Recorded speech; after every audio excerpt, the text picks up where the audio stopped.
A gente fala agora sobre as CPIs em Brasília, principalmente a CPI que investiga os atos de 8 de janeiro, que vem caminhando agora a passos largos, porque 8 ministros do atual governo podem ser convocados para prestar esclarecimentos. Sobre esse assunto, a gente conversa agora com o deputado federal Ricardo Salles do PL aqui de São Paulo. Tudo bem, deputado? Mais uma vez, bem-vindo aqui à Jovem Pan.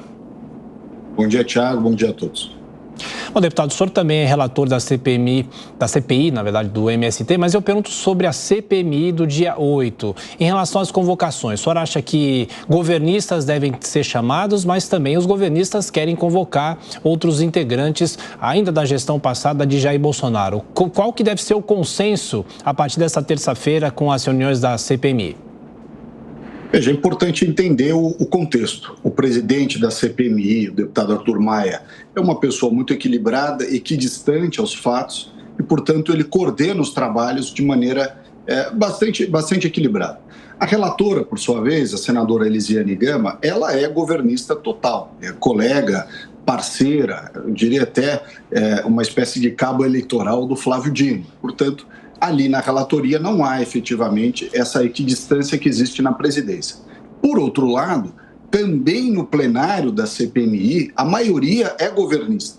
Então, quem decide pela aprovação ou não de requerimentos de convocação e uma série de outras medidas e diligências é o plenário. Esses requerimentos são votados. Portanto, acho muito pouco provável que essas decisões de chamar a CPMI do 8 de janeiro sejam equilibradas. Tenho para mim que muito mais difícil convocar quaisquer membros do governo atual e muito mais provável que membros da antiga administração do governo Bolsonaro sejam chamados para depor. Bom, na sequência das perguntas dos comentaristas, Cristiano Beraldo já participou conosco, temos também Diogo Schelp e Luiz Felipe Dávila, bem-vindos aos dois. Schelp, você? Bom dia a todos, bom dia, deputado. Deputado, em relação à CPI do MST, existe a possibilidade de que outros movimentos, por exemplo, movimentos urbanos de ocupação de imóveis, sejam incluídos nas investigações e por quê? Veja, Diogo, nós tivemos essa discussão lá na CPI na semana passada. Todos esses braços, Frente Nacional de Luta, Liga dos Camponeses Pobres que atuam lá em Rondônia, CONTAG, o MST, enfim, todos eles, Via Campesina, todos eles têm uma característica interessante em comum. Nenhum tem CNPJ, não tem estatuto, não tem regulamento, ou seja, essa definição estanque entre o que é um e o que é outro, ela não existe na prática. O que a gente acaba vendo é que há uma coincidência, há um paralelismo muito grande entre as invasões de um e de outro. Ou seja, os crimes de invasão de propriedade, esbulho possessório, são iguais. Os crimes de destruição de patrimônio público e privado são os mesmos. A maneira de arregimentar pessoas, tanto na cidade quanto no campo, são iguais. Também tem, de certa forma, a mesma regra e o mesmo sistema de tomar dinheiro daqueles que estão participando, seja os que foram assentados no campo ou, em grande medida, aqueles que foram colocados em imóveis invadidos em áreas urbanas. Agora, se a CPI vai conseguir ter tempo suficiente para abarcar todo este problema de desrespeito à propriedade privada, de crimes correlatos, como de extorsão, de coação, inclusive nós vimos na data recente, acho que foi ontem, uma decisão absurda, liberando o José Rainha e os demais integrantes da Frente Nacional de Luta da cadeia. Quer dizer, essas questões, todos esses temas, Diogo, eles são equivalentes, eles correspondem uns aos outros. Nós estamos falando do mesmo modus operandi, das mesmas práticas, dos mesmos tipos penais. Luiz Felipe Dávila. Bom dia, deputado. Deputado, hoje o noticiário traz algo muito preocupante. O deputado Maia vai conversar com o presidente, o ministro do Supremo Alexandre de Moraes, sobre informações importantíssimas, dados que ainda estão sob sigilo, que o Brasil precisa conhecer para entender melhor o que aconteceu no dia 8 de janeiro. É possível ter uma CPMI com a isenção necessária, com o julgamento dos dados e fatos, se nós não tivermos acesso aos documentos, às imagens e tudo que ocorreu no dia 8 de janeiro? Felipe, bom dia. Veja, primeiro deixar claro que nós não respaldamos, não concordamos e, de certa forma, apoiamos totalmente a responsabilização daqueles que cometeram aqueles atos absurdos no 8 de janeiro. Por outro lado, em nenhum momento, num Estado democrático de direito, num país que tem instituições, etc., você pode ter a suspensão, o afastamento ou a não aplicação de garantias constitucionais fundamentais, tais como o devido processo legal, a ampla defesa, o contraditório. E este caso especificamente do 8 de janeiro, esse processo judicial do 8 de janeiro, ele está eivado de situações absurdas.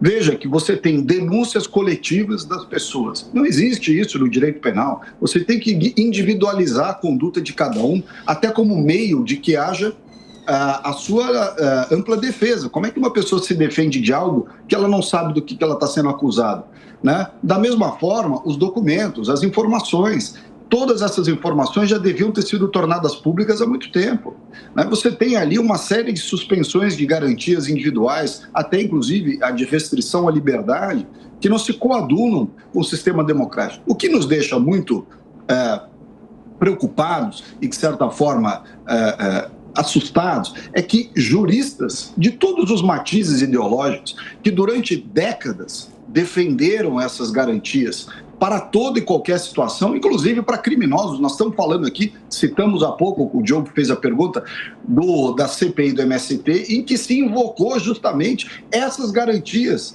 a inaplicabilidade por longo período das medidas cautelares de restrição de liberdade, enfim, para o José Rainha, que é claramente um criminoso que estava extorquindo as pessoas. E para muitos daqueles que estão presos, essas mesmas garantias não têm sido observadas. E essa parte dos documentos que você suscita muito bem, já deveria há muito tempo ter sido tornado público, porque essa é uma situação que a sociedade brasileira quer saber, não importa a quem vai atingir. Aqui não faço defesa nem de bolsonaristas, nem de petistas, nem de quem quer que seja. Quem cometeu o crime deve pagar. Agora, quem não cometeu, não pode pagar pelos outros. E para você poder discernir o joio do trigo, você tem que ter todos os documentos e todas as informações disponíveis, sobretudo na CPMI, que é a Casa do Povo Brasileiro, composta por membros dessa comissão da Câmara dos Deputados e do Senado Federal. Deputado Ricardo Salles, na sequência, Cristiano Beraldo. Bom dia, deputado. A CPMI do 8 de janeiro está tratando de temas que ficaram no passado. Independente do que se apure ali, sabemos que hoje não há qualquer risco para a democracia brasileira, as instituições brasileiras, se é que houve lá atrás. Mas a CPI do MST, ela trata da atualidade e do futuro, porque o PIB brasileiro vem se apoiando no agro e o agro é que sofre essa ameaça desse atentado do MST. Como o governo passa a mão na cabeça de João Pedro Stedley e desse movimento, a minha pergunta é: o que a população brasileira pode esperar de concreto dessa CPI? A gente vai se livrar dessa ameaça, desse distúrbio na nossa produção agropecuária? Veja, Beraldo, a população brasileira, foi feita uma pesquisa de opinião e há, tanto no campo quanto nas cidades, uma condenação muito grande a essas atitudes criminosas de respeito à propriedade privada, esses crimes todos que nós temos visto. A sociedade brasileira mudou muito dos últimos anos para cá e hoje a sociedade condena, sim, tudo isso. Não é à toa que o governo tem feito, tem dado manifestações e tem tomado posições absolutamente contraditórias, porque o espírito deste governo é de apoiar essas ações e esses movimentos, porque está no DNA do PT essa ligação com os movimentos de invasão de propriedade, mas, por outro lado, diante da repulsa moral da sociedade brasileira, eles colocaram 2 ou 3 membros do governo para fazer algumas declarações para tentar dar um ar de que reprovam ou reprovariam em tese o uso da violência e invasão de propriedade. Por outro lado, como você bem colocou, o presidente Lula e alguns membros do governo não só passam a mão na cabeça do Stedley, levam o Stedley para a China, liberam recursos para esses movimentos, desestimulam os governos estaduais a adotarem medidas de segurança pública para que impeçam ou removam invasões recém-acontecidas. Portanto, o que a gente espera que a CPI tenha é, primeiro, deixe claro quem é que organiza, quem financia, quem está por trás disso e quem se omite diante desses crimes praticados. Agora, a CPI, evidentemente, que tem a sua atuação do ponto de vista jurídico limitada ao máximo que é fazer o requerimento de indiciamento para que o Ministério Público adote as medidas. Dali por diante, é uma ação que o Ministério Público deve adotar. Ô, deputado, para se ter uma ideia na prática, nesse momento no Brasil existem muitas terras invadidas pelo movimento. Os proprietários podem se defender de qual forma, por enquanto? Adriana, veja só, só nesses primeiros 5 meses, eu não estou nem incluindo os primeiros dias de junho, porque esses dados nós não temos, nos 5 primeiros meses de 2023, teve mais invasões do que nos 4 anos do governo Bolsonaro. O que mostra que algo mudou. O que mudou? Primeiro, mudou a fonte de financiamento, porque o governo federal, antes do Bolsonaro, dava dinheiro para essas associações e entidades que, por sua vez, serviam de fachada para financiar as invasões. O governo Bolsonaro cortou essa fonte de recurso e, por isso, caíram muito as invasões. Essas fontes de recursos voltam a fluir no governo do PT. Por outro lado, o governo Bolsonaro fez a concessão de títulos de propriedade, mais de 400 mil títulos de propriedade. E quando você concede o título para o assentado, ele recebe uma espécie de carta de alforria desses movimentos. Porque enquanto ele não tem título, ele está sujeito, inclusive, a ser expulso dos assentamentos se ele não participa de novas invasões, não vai no comício do Lula, como foi narrado no Nordeste, uma série de outras coisas. E terceiro ponto, do ponto de vista jurídico, segurança pública, nos governos anteriores, como no atual, não havia uma condenação moral e tampouco um esforço jurídico para segurar essas invasões. No governo Bolsonaro foi feito tudo isso. Agora, qual é a situação atual? Eu li ontem nos jornais de que uma nova fazenda foi invadida aqui no estado de São Paulo, em Santa Cruz do Rio Pardo, uma fazenda produtiva. Aliás, importante deixar claro que todas essas invasões de 2023, todas elas, sem exceção, são imóveis produtivos ou imóveis públicos, que foi o caso do Centro de Pesquisa da Embrapa. Então, até essa falsa narrativa de que o MST só invade área improdutiva, porque ainda que fosse verdade, também não pode. Ninguém dá ao MST o direito de escolher invadir ou não e dá a ele o critério de decidir se é produtivo ou improdutivo. Mas sequer isso é verdade. As áreas invadidas são produtivas. Elas desrespeitam o direito de propriedade, destroem, tem armas envolvidas nisso. Hoje cedo li no jornal que uma nova área foi invadida no Maranhão. A mesma propriedade, o mesmo proprietário da Bahia, Suzano Papel Celulose. E essa no Maranhão, com graves atitudes de violência que fizeram, inclusive, com que 3 policiais do estado do Maranhão fossem feridos à bala. Então, veja que não tem esse movimento romântico que eles querem pintar. Ali é um movimento político. Nós vimos isso no Pontal do Paranapanema, Adriana, na semana retrasada, quando lá estivemos, a diligência externa da CPI.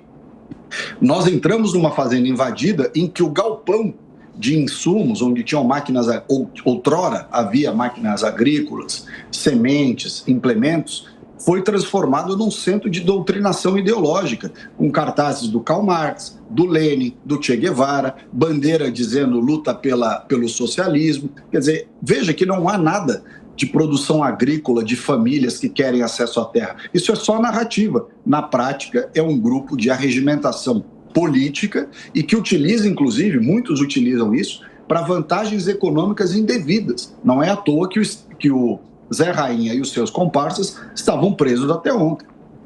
Deputado Ricardo Salles, do PL de São Paulo, obrigado pela entrevista mais uma vez. Até a próxima. Obrigado, Thiago. Bom dia a todos.